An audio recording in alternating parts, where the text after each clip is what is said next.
Hey, sweetie, it's Mom. We're going to talk a little bit about some of your vocabulary words that I want you to be working in. Here's the book. It's called Wordly Wise, and I'd like us to begin by looking at some of the first concepts that you're going to talk about in this book. So here's your vocabulary. We'll give you some definitions. The first thing we have is calf. You notice there's two pictures because there's actually two definitions. The first definition of calf is a baby cow or a baby bull. So that's a calf. But also, a calf is this part of your leg. This is your calf right here. So we can also see calf here and calf here. Now the plural of calf is calves, and I'm going to write that down for you. So that's C-A-L-V-E-S, calves, when you have more than one. But right now your vocabulary word is calf. The next word we have is claw. You can see this is a bird's claw, and this is a lobster claw. And so when we talk about claw in these two forms, we're actually talking about nouns. These are things. This is a noun. But here, you see someone clawing at the dirt.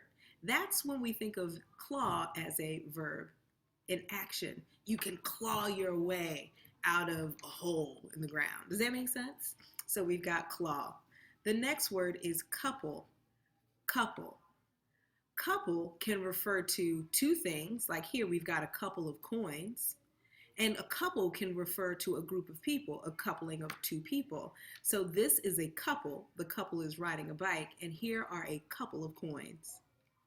The next word that we have is cushion. Cushion refers to something that is soft and squishy, like a pillow, or that's used to cushion a part of your body or to lay on. So a pillow is considered a cushion. This looks like a seat cushion. The next word is flap. You can see we have two pictures, and these two pictures are going to refer to two different definitions. Here, this is an envelope, and to close your envelope, you have to lick this part of the flap and seal it shut. So the flap is this opening portion that you can close. But also the word, and that's a noun. So here we have a thing, it's a flap. But here we have wings on a bird that goes up and down. So when something goes up and down, back and forth, that motion is considered flapping, and that's a verb. So to flap or to have a flap here is a noun. All right, we've got another word. So the word is groom. This has three definitions. Here, this man is considered a horse's groom because he grooms the horse, brushes him, takes care of him, washes him or her. This man here is considered a groom because he is marrying this woman. So he is also a groom.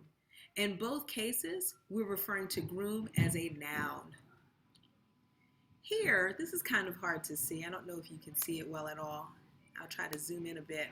These are monkeys, and what they're doing is they're like picking little bugs and things off of each other's hair and eating them and all that stuff. And that's called grooming too, because that's what they do to take care of each other, keep each other clean.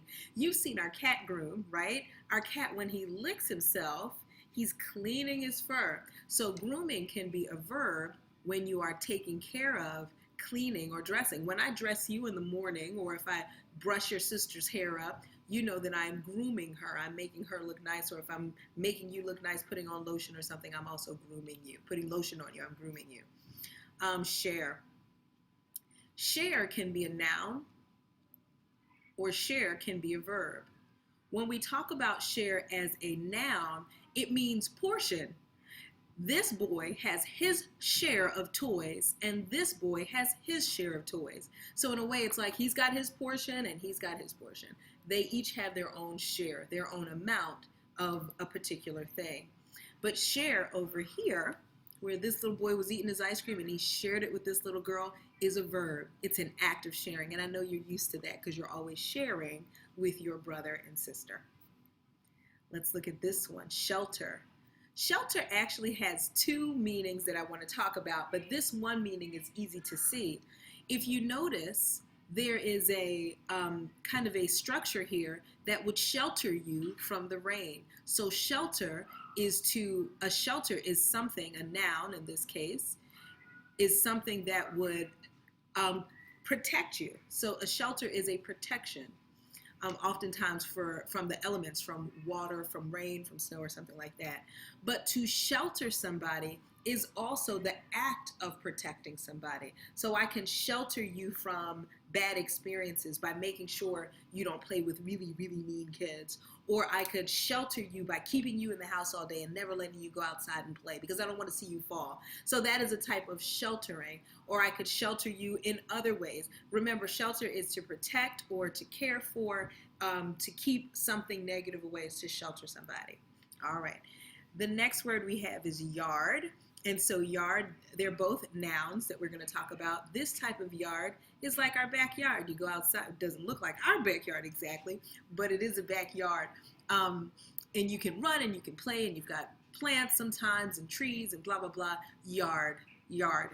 But yard also can refer to a specific measurement.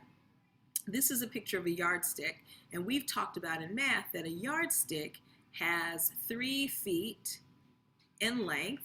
And each of those feet, so this is 1 foot, 2 feet, and then 3 feet, right? So a yard, so I probably shouldn't have written it that way, but a yardstick is 3 feet in length, and then each foot has 12 inches. So an entire yard, 12 plus 12 plus 12 is 36 inches. All right, and this is very close to the length of a meter stick. It's actually a little bit shorter, around 3 inches shorter than a meter stick, which is a different unit. But yard can refer to this particular yard, like a backyard. It could refer to a measurement, yard. And the final word, our final vocabulary word is zero. Zero. And zero, you know what zero means. Nothing. All right, so zero is a number. That's actually a really powerful number, and we have songs about it. Zero, my hero, and all that cool stuff. Zero refers to nothing, and that's how you spell it. I want you to make sure that you are working on your spelling, so I'm going to ask you to copy each of these words down, write it in your notebook correctly, and then when I come home, you're going to start your activities. I love you so much. I can't wait to see you. Bye-bye.